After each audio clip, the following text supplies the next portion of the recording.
We're back, baby. It's the Horns Up Talking Texas podcast. Fisher, DJ, Nikki, Snacks, Kreider. Good to see you, my friend. Is that a new Longhorns hat you have on? It's actually my oldest Longhorns hat that I own.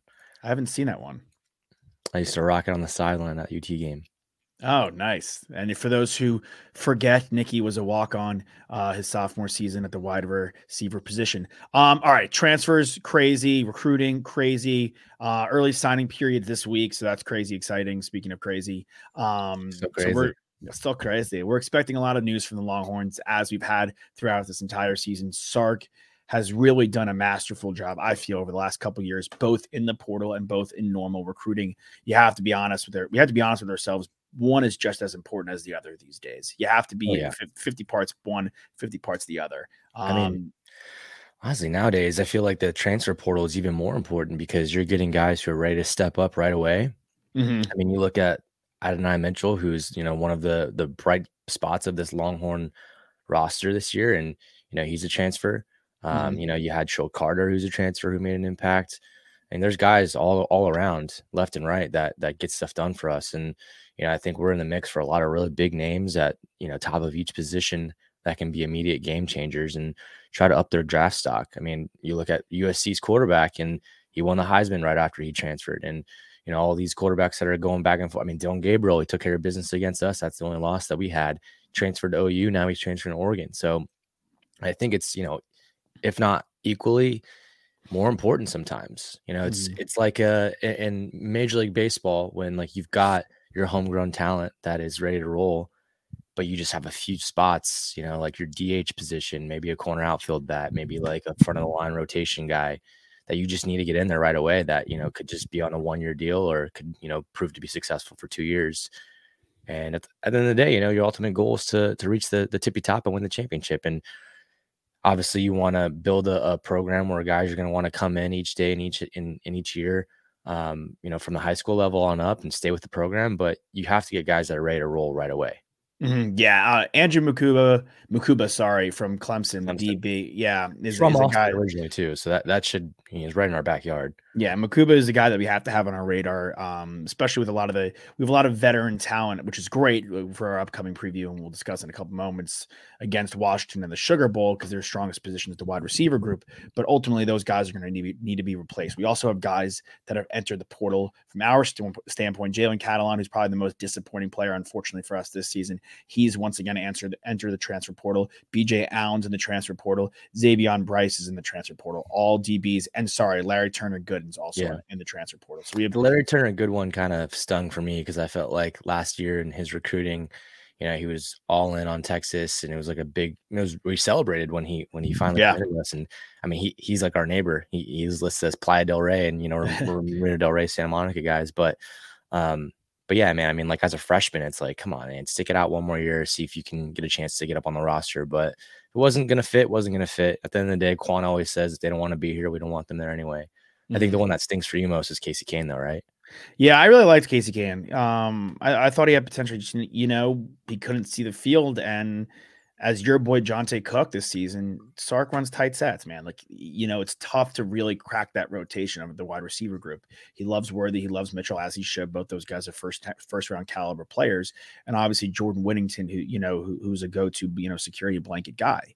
And at that standpoint, he has those three wide receivers working in there. He has his running backs. We get a lot of checkdowns, a lot more checkdowns, ironically, than we saw last year than we had with Bijan. They're getting worked into the receiving game. So that means Keelan Robinson, Jatavian Sanders, our tight end, pretty much acts as another wide receiver. And then Gunnar Helm's been getting a lot of action this year too. So it's tough to crack that group. I wish Casey Kane was sticking it out, but I guess he really didn't do enough necessarily to get that edge and really see the field. Like Savion Red did whatever he could to see the field, and now he's getting minutes where it counts. So that one stung for me for sure. But other than that, nothing too crazy. It's the name of the game, like you're saying. Dylan Gabriel, who handed us, a loss, at OU, and by and large had the job next year. or so many of us think from the outside. Jackson Arnold, the incumbent freshman, is supposed to be the prince that was the next prince that was promised for the OU heritage at the quarterback position. He's going to take over for Bo Nix, who came in third in the Heisman, and Yeah. a Ducks team that was one win away from making the college football playoff. So anything could happen. Guys can always be moving. We have to be prepared for guys to leave for us. But we mentioned Makuba, who you said is an Austin kid. He's leaving Clemson and we're in the lead. He's also visiting Oregon. But Trey Moore, UTSA guy, one of your also fellow brethren, an edge guy. We can't have enough depth at that position. Yeah, 100%. I mean, and I think if you look at how we did this year on the D line, we were number 1 in Big 12, number 4 rushing defense in the nation. We put Defensive Player of the Year in the Big 12. A guy who finished in top 10 of Heisman voting, first team All-American, Vondre Sweat. Byron Murphy, like all these guys are proving the success of what we're being able to do on the D line and win in the trenches. And I think if you're a defensive lineman, at a smaller program that's looking to up your draft stock and, potentially become an All-American and head to the SEC and play against the cream of the crop, then you have to be looking at Texas because, we've been able to put out significant guys to go to the draft and put them in for the best possible success that they can have. And so, a guy like Trey Moore is definitely interesting. There's a guy out of Florida too that, I think that could be, a really big piece for us. I think he's taking a visit. I can't pronounce his name, to be honest, but at the end of the day, like we need to be able to win these these battles in the trenches and to continue to do that. Xavier Filsaime, the safety. Say again? Xavier Filsaime, the safety. No, I was talking about the edge rusher from Florida. I forget his name. Apologies. All good. Yeah, you look it up. But yeah, the Trey Moore, he's got 14 sacks at UTSA, and they played some good competition. Like, it's not like he's coming from like a JUCO school. No offense to JUCO guys, but this guy, UTSA is a solid program, and again, he put up there 14 sacks is a lot, and that's a great guy to have in the rotation next year with Burke, with Finkley, with Sorrell, with Anthony Hill, guys that can really get after the pass rusher. So it's Princely Uman Millen, yeah. Well, he's supposed to be I think he's supposed to be a decent draft prospect. So if we could add him to the mix, again with the Clemson safety, again with Xavier Filsaime, that's a trick that's gonna be a fun one to say too. If he ends up flipping from Florida, that's who I thought you were talking about because he's not a transfer. He's a guy that's committed to Florida. He's a 5-star safety. Yeah, no, that's big too. He's taking a visit this weekend in Austin. A lot of big visits. So. I mean, at the end of the day, too, we always have to keep the guys that are committed to us. It's not finalized till they sign, not till it's on the dotted line. Luckily, signing day is coming up, and then we have another one coming up in February.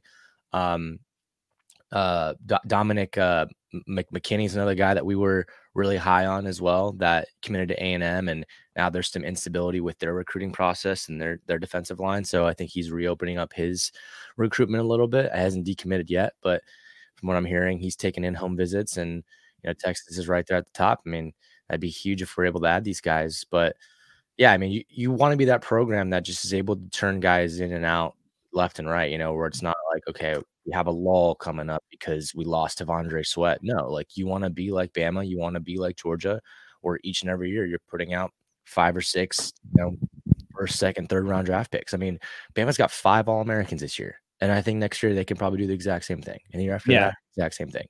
And it's not even like 5 All-Americans at the same spot. Like it's not like their offense is just dominating. They have Dallas Turner, they have Kool-Aid McKinstry, they have J.C. Latham, they have so many talented, they have Chris Bracewell, they have so many talented guys at so many different positions. And I think this is the first year in a long time the Texas Longhorns got to see that.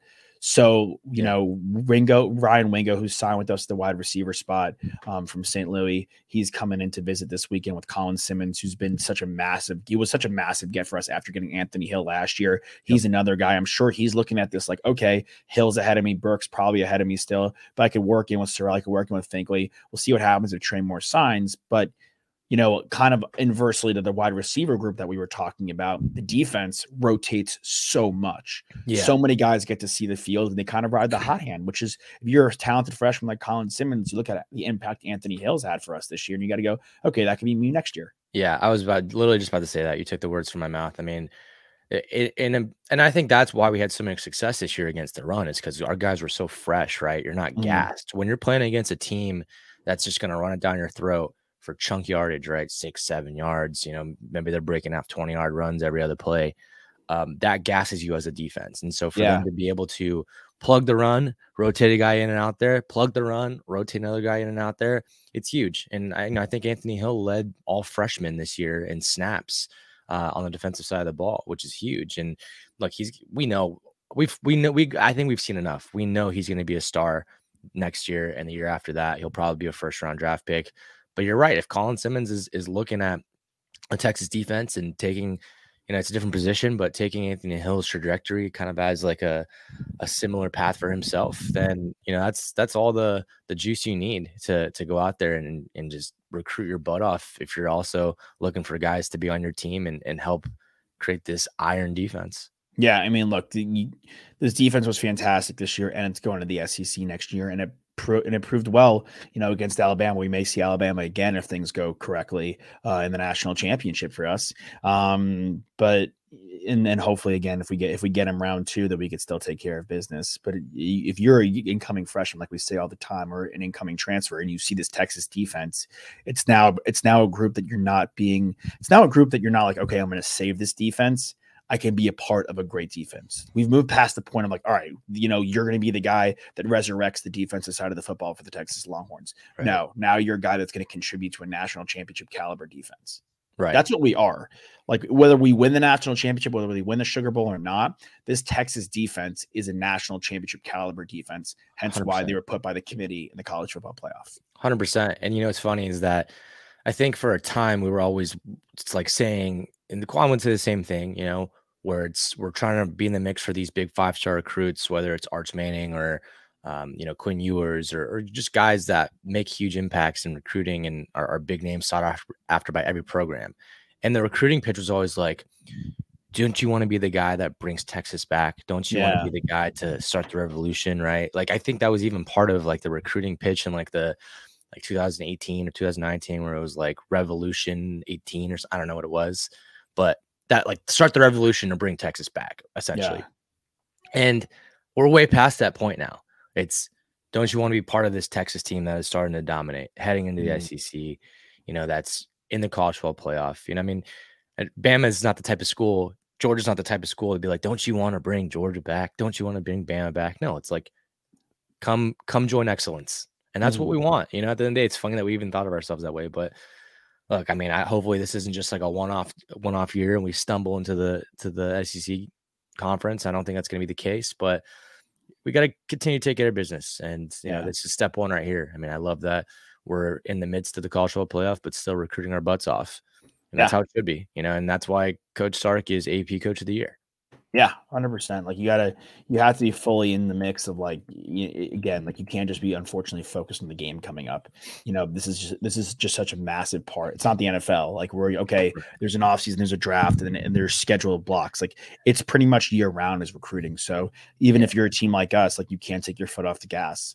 And there's use it to your advantage too. Use the fact that in this, like the guys that are coming to visit, show them a little bit. Be like, oh yeah, this is how we're game planning this week for Washington in the college football playoff. That game's in 3 weeks.